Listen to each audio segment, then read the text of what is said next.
Stories of Redemption. 6 lives forever changed by Jesus Christ.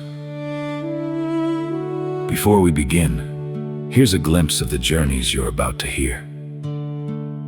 A fisherman lost at sea discovers that the bread of life is more than a miracle. A young woman named Stephanie Miranda falls into addiction and despair, only to find that God's love reaches where no one else will. A man who lost his left leg in a tragic accident believes his purpose is gone, until Jesus shows him that God's plans are never destroyed by tragedy. A father fears what will happen to his autistic son after he's gone, and learns to trust the one who holds tomorrow. A lost hiker searches for a way out of the wilderness, only to realize Jesus has been searching for him all along. And an atheist soldier enters the Holy Land convinced God doesn't exist, only to encounter evidence that changes his life forever. These are stories of broken lives, amazing grace, and the Savior who still transforms hearts today. Welcome to Stories of Redemption. 6 lives forever changed by Jesus Christ. The Fisherman and the Bread of Life. For 30 years, John Mercer fished alone.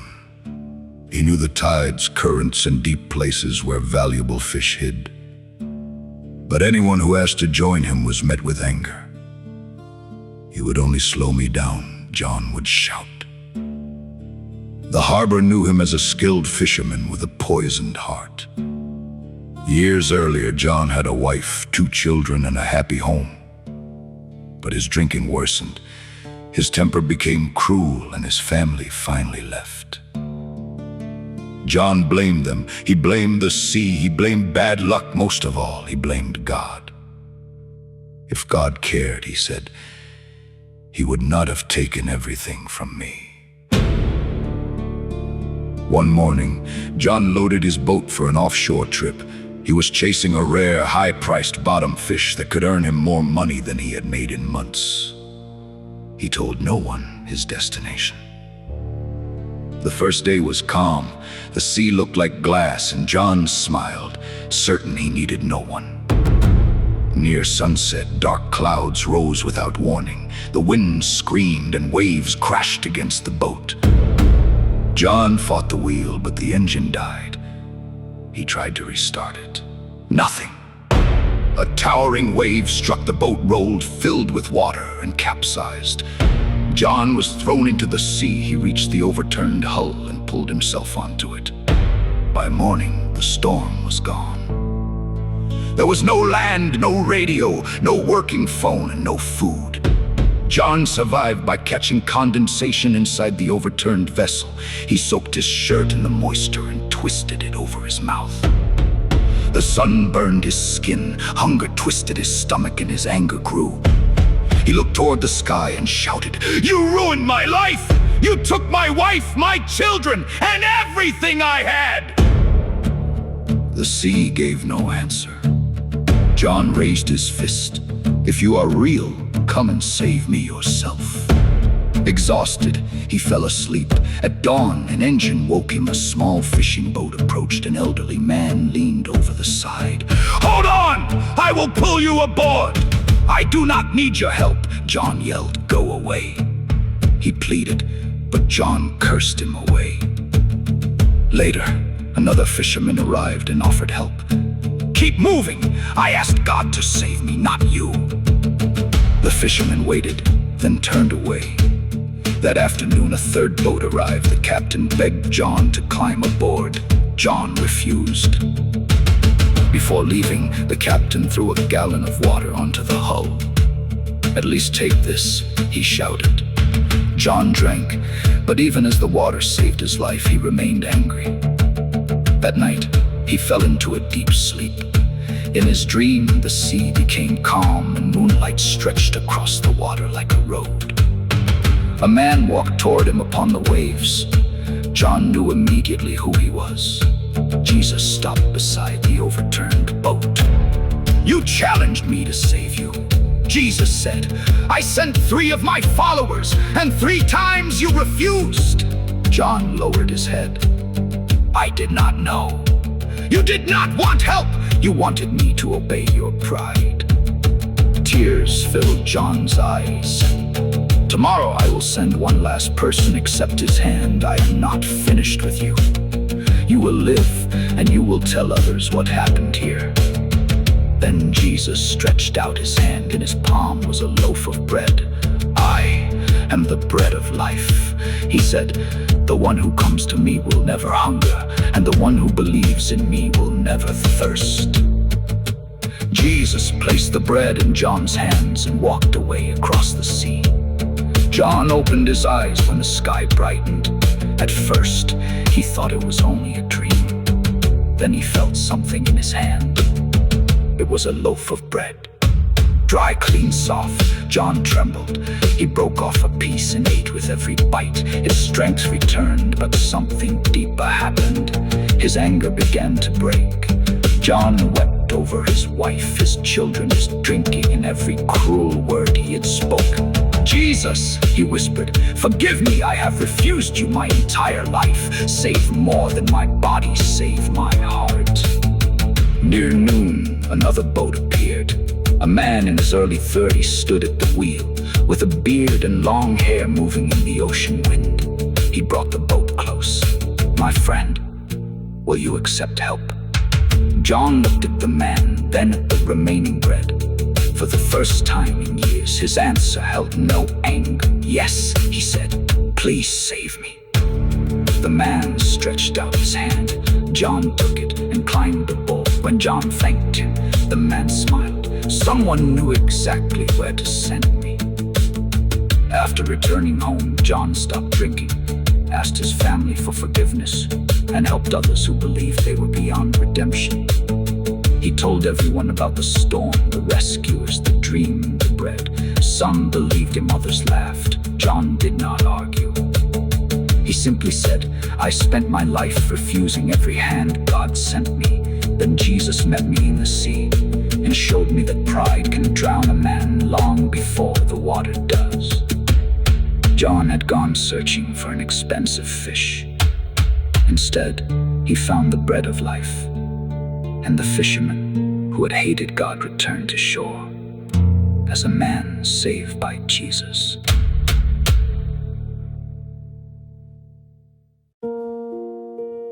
Stephanie Miranda and the hand that found her. Stephanie Miranda was still in her 30s, but life had aged her beyond her years. She looked tired in a way sleep could not fix her eyes, showed she had stopped believing tomorrow could be different. Once, she had been the princess of a small and loving home. Her parents did not have much, but they worked hard and gave their children everything they could. Stephanie was the oldest of 3. She was a good student, a protective sister, and the daughter her parents could always count on. She dreamed of becoming a teacher. At 17, she was preparing to graduate and apply to college. Then she met Lucius. He was in his 20s, tall, charming, and confident. He smoked, drank, dressed well, and seemed exciting to her. At first, he gave her everything she thought she wanted. Attention, clothes, money, compliments. He made her feel chosen. Then came the drugs. He told her they would help her relax. He said everyone did it. He promised he would take care of her. By the time Stephanie understood the trap, addiction had already closed around her.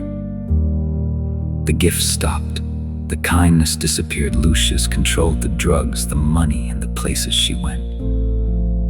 Soon, Stephanie was forced into prostitution. The young woman who dreamed of teaching now stood on street corners, ashamed, afraid, and trapped by addiction. Years passed. Her father died without seeing her come home. Her mother became ill and entered hospice care. Her brother and sister searched for her and begged her to get help, but addiction and shame pulled her away. Eventually, they stopped knowing where to look, but they never stopped praying. One cold evening, Stephanie's sister found her near an abandoned building. She recognized her. Mom died. Her sister said through tears she waited for you as long as she could. Stephanie felt the last piece of her heart collapse. Her mother was gone. Her father was gone. The family she once protected had been wounded by years of fear and disappointment. Stephanie believed Jesus had given up on her too. "I am filthy," she whispered. "I am broken. No one could ever love me now."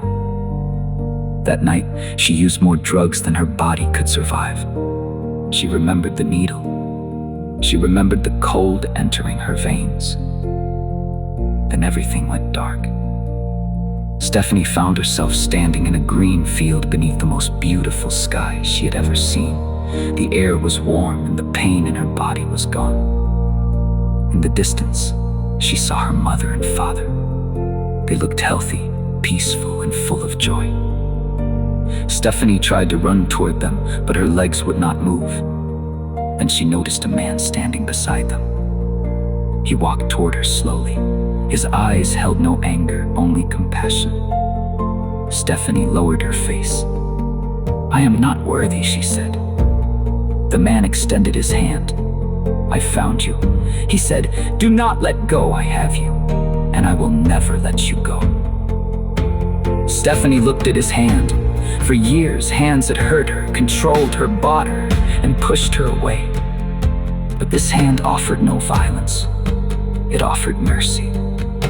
She reached for him. The moment their hands touched, Stephanie heard voices calling her name. She opened her eyes in a hospital room. Doctors had revived her after the overdose. A stranger had found her unconscious and called for help. Her sister sat beside the bed, holding her hand. Stephanie began to cry. "He found me," she whispered. "Who found you?" her sister asked. "Jesus." Recovery was not easy. There were painful withdrawals, sleepless nights, counseling sessions, and moments when shame told her to run. But members of a local Christian church stood beside her. The women did not judge her past. They brought clothes, meals, and encouragement. They helped her enter treatment and reminded her that what had been done to her did not define her.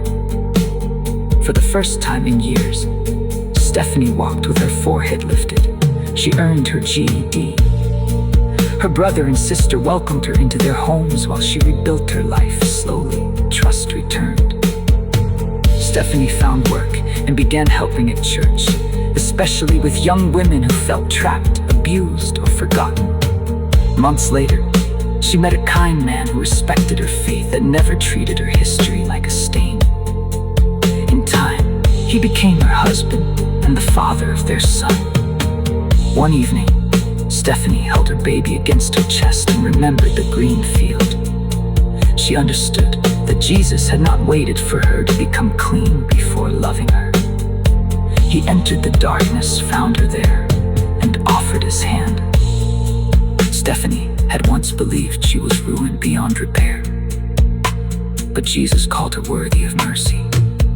He restored the daughter, the sister, the student, and the woman she thought had died long ago. Her past remained part of her story, but it was no longer the end. Stephanie lived because Jesus found her. She rose because she took his hand, and she never let go again.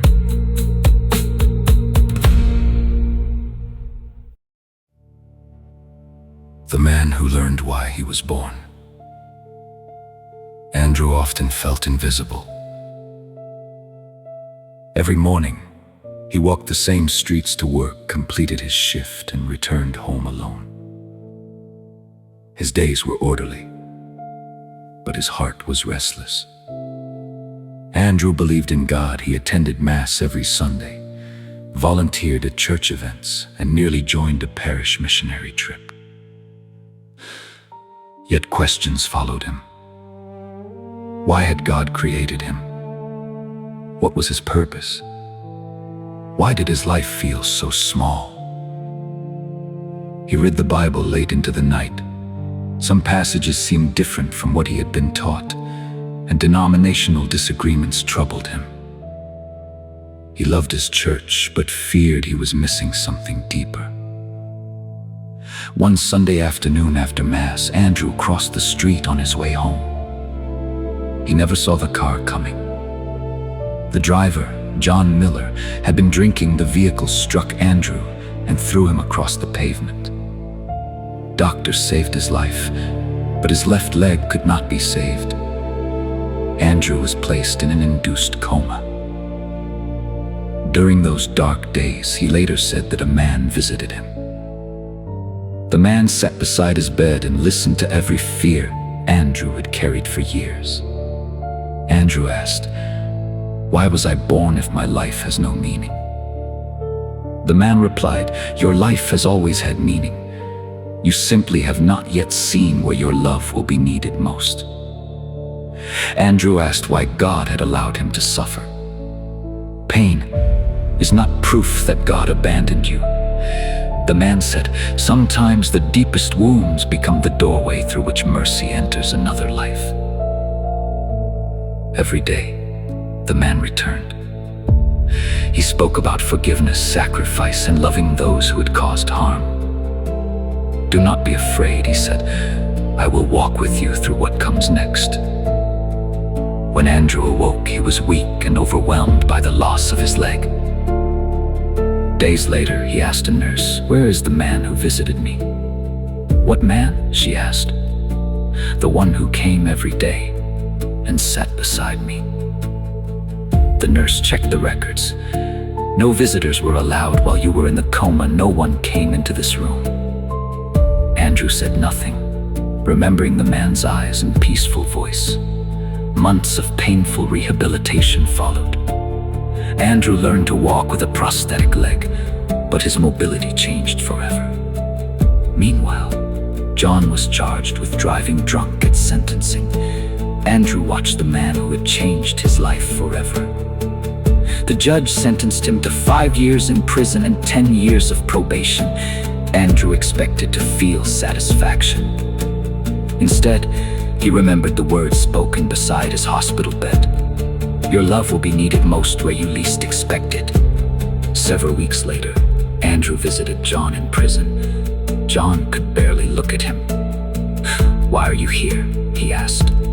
"I do not know yet," Andrew answered, "but I believe I am supposed to be." Andrew continued visiting. At first, John spoke little. Shame had hardened him. Over time, he told Andrew about the pain beneath the alcohol. His marriage was failing, he had lost his job, and he drank every day. None of it excused what he had done. But Andrew began to understand the broken man behind the crime. One afternoon, John said, "I took your leg, I nearly took your life. How can you sit here and speak to me?" Andrew looked at him. "Because Jesus did not wait for me to understand everything before showing me mercy." John began to cry. "I do not deserve forgiveness." "Neither do I," Andrew replied. "That is why it is grace." During those 5 years, Andrew listened, prayed, and spoke to John about Christ. He never ignored the damage or pretended forgiveness erased consequences. But he refused to let hatred become another prison. One day, John whispered, "I want the Jesus you know." Andrew prayed with him. John confessed his sins, accepted Christ, and began rebuilding his life inside the prison walls. He wrote to his wife and children, not demanding their return, but asking forgiveness slowly. They began answering. When John was released 5 years later, Andrew stood outside the prison waiting for him. The man he had crippled was the first person there to welcome him home. Years later, John had restored his relationship with his family and was helping others recover from addiction.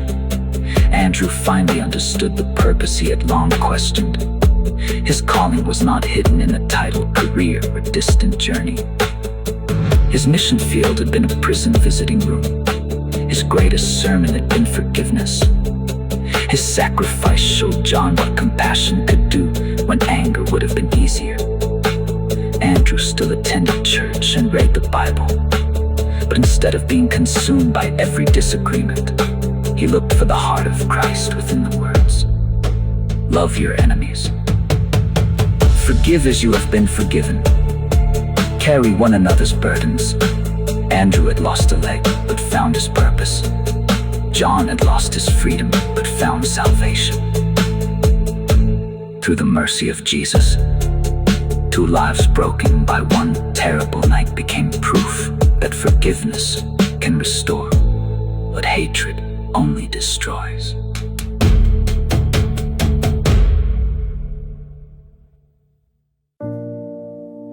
The father who worried about tomorrow.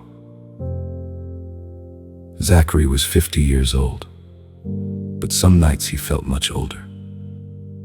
Health problems made every ache remind him that time was passing at night. When the house became quiet, his thoughts grew louder. His greatest concern was not himself. It was his teenage son, Tom. Tom had level 1 autism. He was intelligent, gentle, and deeply interested in what he loved. But the world often confused him. Crowds overwhelmed him. Sudden changes made him anxious, and other people's intentions were hard to read. Zachary loved him more than anything. Still, fear followed him. What would happen to Tom if Zachary died too soon? Who would help him with bills, doctors, work, friendships, and people who might exploit his trusting heart? Zachary's own father was still alive. Even at 50, he could call him for advice. But Tom might not have that gift when he reached the same age. The thought broke him. Many nights, Zachary stared at the ceiling and whispered, "God, please let me live long enough to prepare him." Sometimes he blamed himself. He remembered signs he had not understood: sensitivity to noise, difficulty making friends, and rehearsing conversations before speaking. "Why didn't I notice sooner?" Zachary asked. "Why didn't I do more?" One evening, Zachary found Tom sitting at the kitchen table staring at a job application. "What is wrong?" Zachary asked. Tom pointed to the paper. "It asks where I see myself in 5 years," he said. "I do not know. I do not even know where I see myself next year." Zachary sat beside him. Then Tom asked the question Zachary feared most. "Dad, what will happen to me when you are gone?" Zachary felt his chest tighten. He wanted to promise that he would never leave, but he could not lie. Instead, he held his son's hand.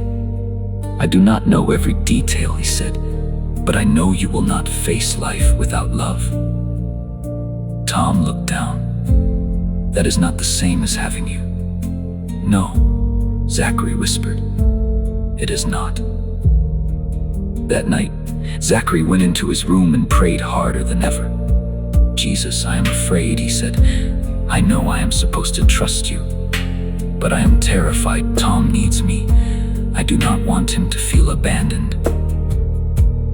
Zachary cried until he fell asleep. In his dream, he stood on a long road with Tom beside him. Ahead were steep hills, dark valleys, and places Zachary could not see. He tried to walk the entire road for his son, but his body became weak. Then Jesus appeared beside them. Zachary said, "I cannot leave him alone." Jesus answered, "You were never meant to carry him alone. But who will guide him when I am gone?" Jesus placed one hand on Tom's shoulder and one on Zachary's. "I loved your son before you held him. I knew his mind before you understood it. You see what frightens you, I see what I placed within him." Zachary looked at Tom. For the first time, he saw beyond every danger he imagined. He saw his son's honesty, memory, loyalty, humor, and kindness. He saw a young man who learned differently, but who could still learn. Jesus said, "Do not spend the years you are fearing the years you may not teach him. Prepare him to build people around him, then trust me with what you cannot control." Zachary woke before dawn. His fear had not vanished, but it had changed. It was no longer a wall. It became a plan. He taught Tom practical skills. They practiced cooking, appointments, transportation, money, and recognizing unsafe situations. Zachary created written routines and helped him find a counselor, vocational program, and church group where he felt accepted. He asked family to remain part of Tom's life. Most importantly, Zachary stopped treating his son's future as a tragedy. He began asking Tom what kind of life he wanted. Tom wanted meaningful work, a quiet home, a dog, and people who respected him. Together, they worked toward those goals. Months later, Tom completed the job application. For the question about 5 years, he wrote, "I hope to be more independent, still learning, and surrounded by people I trust." Zachary read the answer and smiled through his tears. He still worried sometimes. Love does that. Yet his worry no longer ruled him. It reminded him to use the day with patience, courage, and love. But when fear came, he remembered the road in his dream and the hand of Jesus resting on Tom's shoulder. Zachary understood that his responsibility was not to guarantee every step of his son's future. It was to love, prepare, and believe in him, and teach him that needing help was not weakness. Years later, Tom would remember more than his father's worry. He would remember the patience, lessons, prayers, and the voice that always told him, "You are capable, you are loved, you are never alone." Zachary had prayed for God to protect his son from life. Instead, Jesus taught him how to prepare Tom for life and trust that divine love would continue when a father's hands no longer could.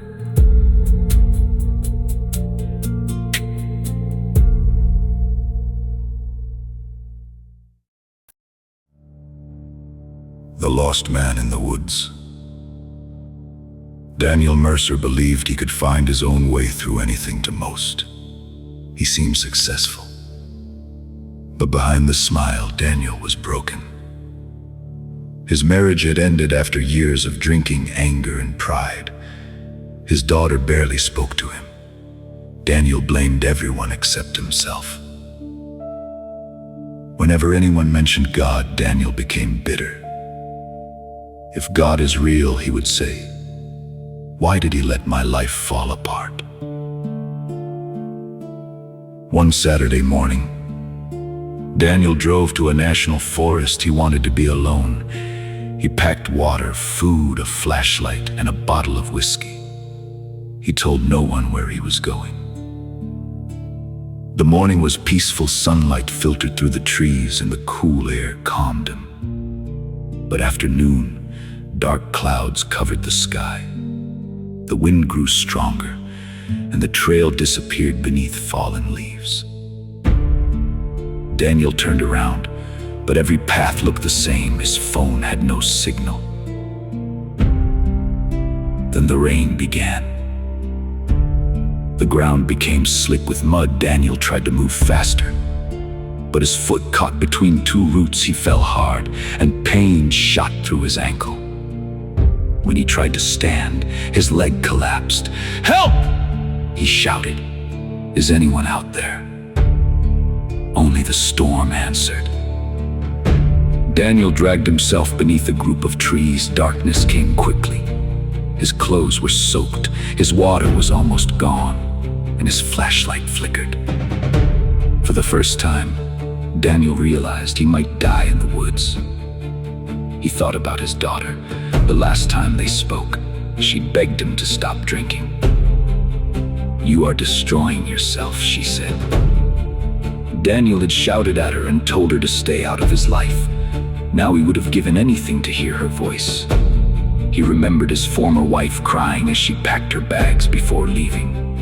She said, "Daniel, Jesus can still change you, but you have to stop running from him." Daniel had laughed. Now those words echoed through the trees. Jesus can still change you. The temperature dropped, his ankle throbbed, and every sound in the darkness frightened him. Branches cracked nearby, something moved through the brush. He reached for the whiskey, but his hands were shaking too badly to open it. Daniel whispered, "God, I do not even know if you are there." No angel appeared, no voice came from heaven, but something inside him broke. Years of pride, anger, and bitterness rose to the surface. Daniel began to cry like a child who finally understood he was lost. "I ruined everything," he said. "My marriage, my daughter, my life. I blamed you. But it was me." Daniel had not prayed since he was a boy. He did not know the right words, so he spoke honestly. "Jesus, I am lost. Not just in these woods, I have been lost for years. Please forgive me. I cannot save myself. I need you." The rain continued, his ankle still hurt. The forest was still dark. But Daniel no longer felt alone. A peace he could not explain settled over him. He remembered a Bible verse his mother taught him as a child. "For the Son of Man came to seek and to save the lost." Daniel repeated the words, then closed his eyes. "Come find me, Jesus." Hours later, Daniel woke to barking. Then he heard voices. "Search team! Call out if you can hear us! Here!" Daniel shouted, "I'm here!" A rescue dog pushed through the brush, followed by 2 workers carrying lights. They wrapped Daniel in a blanket and lifted him onto a stretcher. As they carried him through the forest, Daniel looked toward the sky. The rain had stopped, the clouds had separated, and stars shone above the trees. At the hospital, Daniel learned that a ranger had noticed his truck after dark and sent a search team into the woods. But Daniel knew something deeper had happened. The next morning, he called his daughter. "Dad?" she asked. "Are you okay?" Daniel began to cry. "I am sorry," he said. "I have been a terrible father. I do not expect you to forgive me right away. But I need you to know I was wrong." There was silence. Then his daughter began to cry. "I have been praying for you," she whispered. Daniel closed his eyes. "Keep praying," he said. "Jesus found me last night." Daniel entered recovery, stopped drinking, attended church, joined a Bible study, and met with a Christian counselor. He apologized to those he had hurt. He learned that following Jesus did not erase the past. It gave him strength to face it, make amends, and become a new man. Months later, Daniel returned to the forest. He stood near the trail and looked into the trees. That forest had almost become his grave instead. It became the place where his old life ended, and a new one began. Daniel entered the woods believing he needed to escape everyone else. But in the darkness, he discovered the truth. He had been running from Jesus. After all the anger, all the failures, and all the years Daniel spent walking away, Jesus had never stopped searching for him. No one is too far gone. No heart is too broken. And no one is ever so lost that Jesus cannot find them.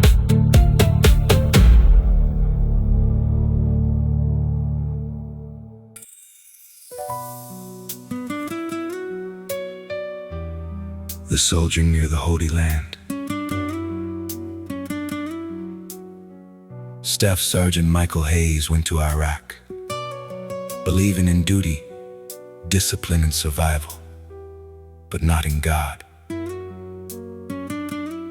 He had grown up hearing Bible stories from his grandmother, but after his younger brother died in a car accident, Michael decided faith was only a way people comforted themselves when life made no sense. By the time he deployed, he called himself an atheist. "I believe in what I can see," he told the men in his unit training steel and the soldier beside me. "That is what keeps us alive." One of those soldiers was Corporal Samuel Reed, a Christian who carried a small Bible in his vest. Samuel never argued with Michael. He prayed before missions and treated frightened civilians with kindness. "You really think God is watching us out here?" Michael once asked. Samuel looked across the desert. "I do," he said, "even when heaven seems silent." Their base stood in a land filled with ancient history. Abraham and the prophets had walked in that region. The land of the Bible felt close, yet Michael felt farther from God than ever. The war hardened him. He saw homes destroyed, children crying, and soldiers carried away beneath flags. Every loss became another reason to reject faith. "If God is real," Michael asked, "why is there so much suffering so close to the Holy Land?" Samuel answered, "A place can be near holy ground while the human heart remains far from God." Michael laughed, but the words stayed with him. One evening, the convoy was sent to deliver supplies to a remote outpost. Michael sat in the lead vehicle, watching the narrow road. Without warning, an explosion tore through the convoy. The blast threw the vehicle onto its side. Dust and smoke filled the air. His shoulder was trapped beneath twisted metal, and pain burned through his leg. Gunfire erupted outside. Then Samuel appeared through the smoke.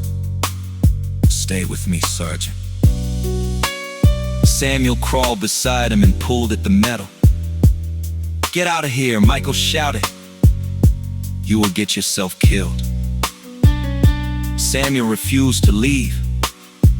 Another blast struck nearby. Debris fell around them, and Samuel covered Michael with his own body. Then he grabbed Michael's hand. "We are getting you home." Michael saw blood running down Samuel's face. "Why are you doing this?" he asked. Samuel gave a weak smile. "Because Jesus did not leave me when I was lost, I will not leave you." With help from two soldiers, Samuel pulled Michael from the wreckage and carried him behind the wall. Michael struggled to breathe. Samuel knelt beside him and pressed a bandage against his wound. "Pray for me," Michael whispered. Samuel looked surprised. "I thought you did not believe." "I do not know what I believe," Michael said, "but I do not want to die empty." Samuel placed a hand on his shoulder. "Jesus, stay near Michael. Show him he is not alone. Forgive him, save him, and bring him home." Michael closed his eyes. For years he had mocked prayer now. Lying in the Iraqi dust, every wall inside him collapsed. He remembered his grandmother saying Jesus came for the lost. Michael whispered, "Jesus, if you are real, I need you. I blamed you for my brother. I blamed you for every grave I saw. Forgive me. Save me." The gunfire did not stop. and the pain did not disappear, but peace entered him. Michael felt as though someone had stepped into the darkness and stood beside him. A medical helicopter arrived before its doors closed. Michael saw Samuel below, wounded but alive. Michael raised his hand. Samuel raised his Bible. Weeks later, Michael woke in a military hospital. His injuries were severe, but he would live. On the table beside him was Samuel's Bible inside the cover. Samuel had written, "You were never too far from God. Not in America. Not in Iraq. Not even in the darkest battle." He began reading. He learned that Jesus understood suffering. Jesus had been rejected, beaten and crucified. He had entered the pain of the world instead of watching from a distance.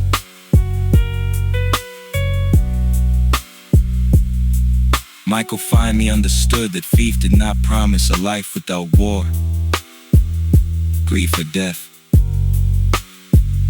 It promised that none of them would have the final word. When Michael returned home, he visited his grandmother. She froze when she saw him standing at her door with a cane. Michael hugged her and began to cry.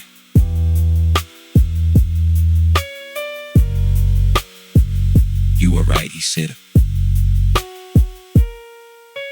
"About what?" "Jesus was with me, even when I said he was not real." Years later, Michael began helping veterans struggling with guilt, anger, and loss. Thank you for listening. I pray these stories have reminded you that no life is too broken, no heart is too far gone, and no sin is greater than the grace of Jesus Christ. If even one of these stories encouraged you, strengthened your faith, or gave you hope, please take a moment to follow, subscribe, and share this channel with your family and friends. Your support helps these messages reach people who may be struggling, searching for hope, or waiting to hear that Jesus still saves, still heals, and still transforms lives. And if you haven't already, place your faith in Jesus Christ. His love, mercy, and forgiveness are available to everyone who calls upon his name. Until next time, may God bless you, keep you, and fill your heart with his peace. This is J.L. Guerra. Thank you for listening, and I'll see you in the next story.